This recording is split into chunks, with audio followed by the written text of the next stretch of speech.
All right, broken lever here. Tried searching around to see if I could find one. Was able to find one on Amazon. Gonna see if that's gonna work here, and if it does, I'll put the link down in the description. It was pretty cheap. Just gonna replace both of them so they're matching, and then see how it goes.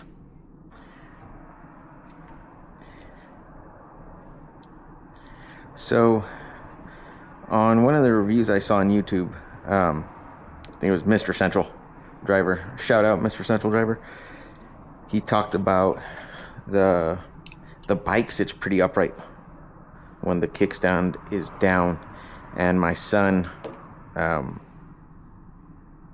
parked it, and sure enough, it was upright, and it just fell over and ended up breaking the lever here.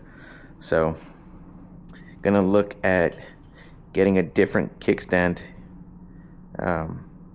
put on as well. I did get one, but it doesn't have the pin, so another video coming on that one. So for the lever, it's just a 10mm to remove it.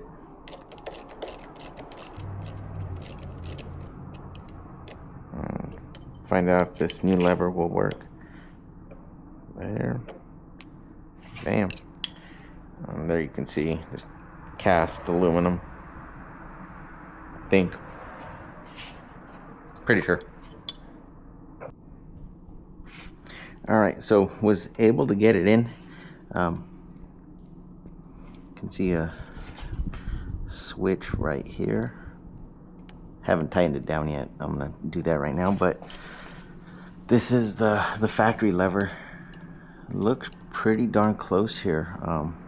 There is some movement here, similar here, but it should get a little better once I tighten it, and then we'll find out if it's pretty compatible. All right, repeated the process on this side. One thing to keep in mind, the factory levers that came with it are a bit closer. Shoot, where'd it go?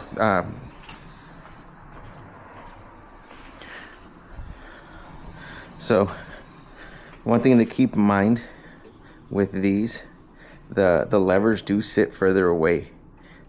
So if you or your kid, whoever's riding it, has smaller hands, that might be an issue. You can see here, this is probably where the factory one sits in comparison to the one I installed. But if you got big hands, then it might actually be a little better for you. All right.